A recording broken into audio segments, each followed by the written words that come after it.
Welcome to ராஜாவட்டி kitchen. நம்ம கிச்சனில் இன்றைக்கி நம்ம என்ன ரெசிபி பார்க்க போகிறோம் அப்படின்னா, நம்ம இன்றைக்கி சேனக்கிழங்கு குழம்பு தான் நம்ம செய்ய போகிறோம்.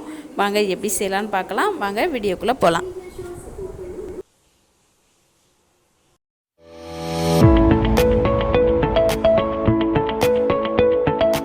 சேனக்கிழங்கு அந்த சைஸுக்கு நான் க்ளீன் பண்ணிவிட்டு கட் பண்ணி நான் தண்ணியில் போட்டு வச்சுருக்கிறேன். நம்ம முக்கியமாக கவனிக்கக்கூடியது, சேனக்கிழங்கு கட் பண்ணுறப்போ கையில் நம்ம ஆயில் தடவிக்கணும், இல்லைன்னா நமக்கு கையெல்லாம் அரிக்க ஆரம்பிச்சிடும்.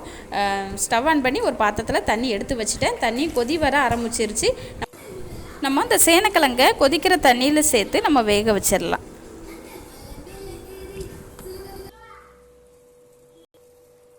சேனக்கிழங்கு வேகிறதுக்கு நமக்கு ரொம்ப டைம் எடுக்காது. நம்ம 1/4 டீஸ்பூன் அளவுக்கு மஞ்சள் தூள், உப்பு சேர்த்துட்டு நம்ம ஓரளவுக்கு சேனக்கிழங்கை வேக வச்சு எடுத்துக்கலாம். நமக்கு சேனக்கிழங்கு வேகட்டும். நம்ம அடுத்ததாக மசாலா பொருட்கள் எல்லாம் வறுத்து எடுத்துக்கலாம். நம்ம என்னென்ன பொருள்னு பார்த்துடலாம். கொஞ்சமாக தேங்காய் இந்த சைஸுக்கு கட் பண்ணி எடுத்து வச்சுருக்கிறேன்.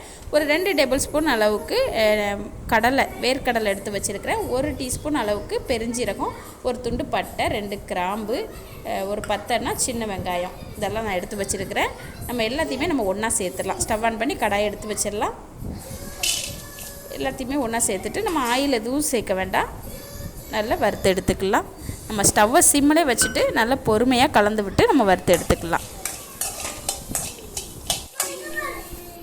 நம்ம ஸ்டவ்வை சிம்மிலே வச்சுட்டு நல்லா பொறுமையாக கலந்து விட்டுடலாம். நம்ம இந்த அளவுக்கு வறுத்துக்கிட்டால் போதும். நம்ம ஸ்டவ்வை ஆஃப் பண்ணிக்கலாம். நமக்கு சூடு போனதும் மிக்ஸி ஜாரில் சேர்த்துட்டு நல்லா தண்ணி விட்டு நைஸாக அரைச்சி எடுத்துகிட்டு வந்துடலாம். நம்ம மிக்ஸி ஜாரில் சேர்த்துக்கலாம். பாருங்கள், மிக்ஸி ஜாரில் சேர்த்துட்டோம். தண்ணி விட்டு நல்லா நைஸாக அரைச்சி எடுத்துகிட்டு வந்துடலாம். பாருங்கள், இந்த அளவுக்கு அரைச்சிக்கிட்டோம்னா போதும். நமக்கு மசாலா பேஸ்ட்டுமே நமக்கு ரெடி ஆயிடுச்சு. அடுத்ததாக சேனக்கிழங்குமே ஓரளவுக்கு நல்லா வெந்து வந்துருச்சு. நம்ம ஸ்டவ் ஆன் பண்ணி ஒரு கடாய் எடுத்து வச்சிடலாம். நமக்கு கடாய் சூடாயிடுச்சு. நம்ம ஆயில் சேர்த்துக்கலாம். 1 டீஸ்பூன் அளவுக்கு நம்ம பெருஞ்சீரகம் சேர்த்துக்கலாம்.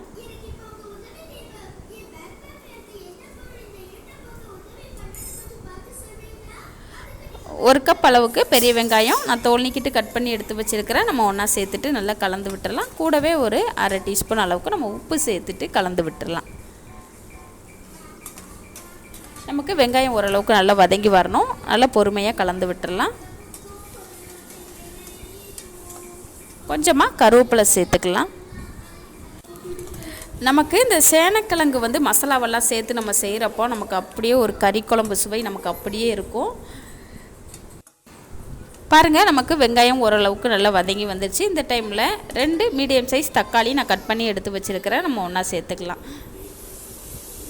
கூடவே ஒரு 1/4 டீஸ்பூன் அளவுக்கு நம்ம உப்பு சேர்த்துட்டு கலந்து விட்டுடலாம்.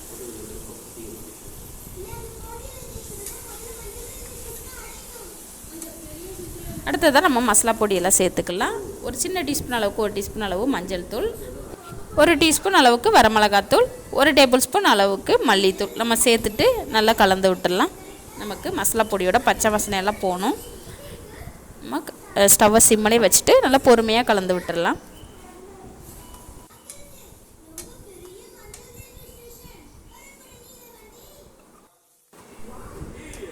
பாருங்கள், நமக்கு மசாலா பொடியோட பச்சை வாசனை எல்லாம் போய் நமக்கு சேனக்கிழங்குமே நல்லா வெந்து ரெடி ஆயிடுச்சு. நம்ம தண்ணியை இருத்துட்டு நம்ம சேனக்கிழங்கு எடுத்து வேற ஒரு பாத்திரத்தில் நம்ம எடுத்து வச்சிடலாம்.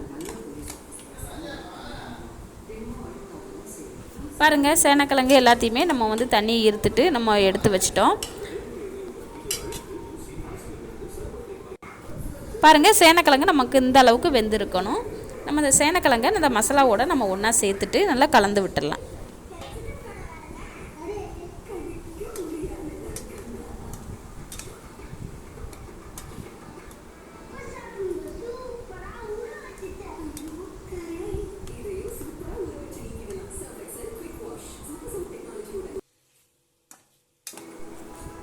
பாருங்கள், நம்ம நல்லா கலந்து விட்டுட்டோம் மசாலாவோட. அடுத்ததாக நம்ம அரைச்சி எடுத்து வச்சுருக்கிற மசாலா பேஸ்ட்டை நம்ம ஒன்றா சேர்த்துக்கலாம்.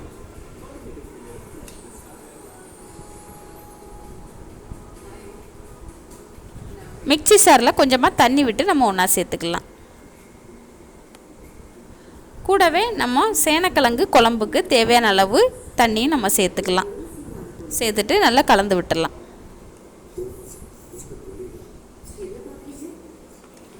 நம்ம வெங்காயம் வதக்கிறப்போ, தக்காளி வதக்கிறப்போ, சேனக்கிழங்கு வேக வைக்கிறப்பெல்லாம் நம்ம உப்பு சேர்த்துருக்குறோம். பார்த்துட்டு போதுமான அளவு மட்டும் இந்த டைமில் சேர்த்துட்டு நல்லா கலந்து விட்டுடலாம்.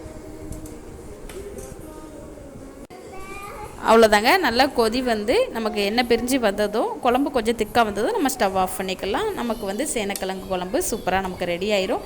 பாருங்கள், நல்லா கொதி வர ஆரம்பிச்சிருச்சு. நல்லா ஒரு வாட்டி கலந்து விட்டுடலாம்.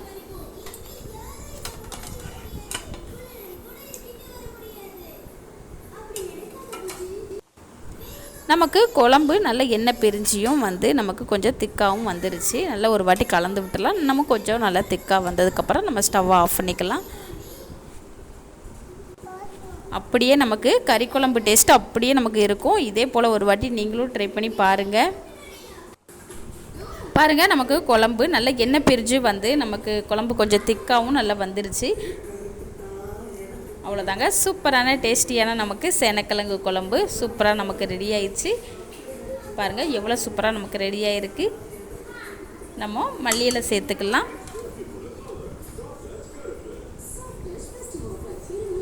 இந்த டைமில் நம்ம ஸ்டவ்வை ஆஃப் பண்ணிக்கலாம். அவ்வளோதாங்க. சூப்பரான டேஸ்டியான நமக்கு சேனக்கிழங்கு குழம்பு சூப்பராக நமக்கு ரெடி ஆயிடுச்சு. இந்த ரெசிபி உங்களுக்கு பிடிச்சிருச்சுன்னா நம்ம ராஜாவட்டி கிச்சன் சேனலை சப்ஸ்கிரைப் பண்ணுங்கள், லைக் பண்ணுங்கள், பெல் பட்டனை ப்ளஸ் பண்ணுங்கள். அப்போ தான் நான் போடுற வீடியோ உடனுக்குன்னா உங்களுக்கு வந்து சேரும்.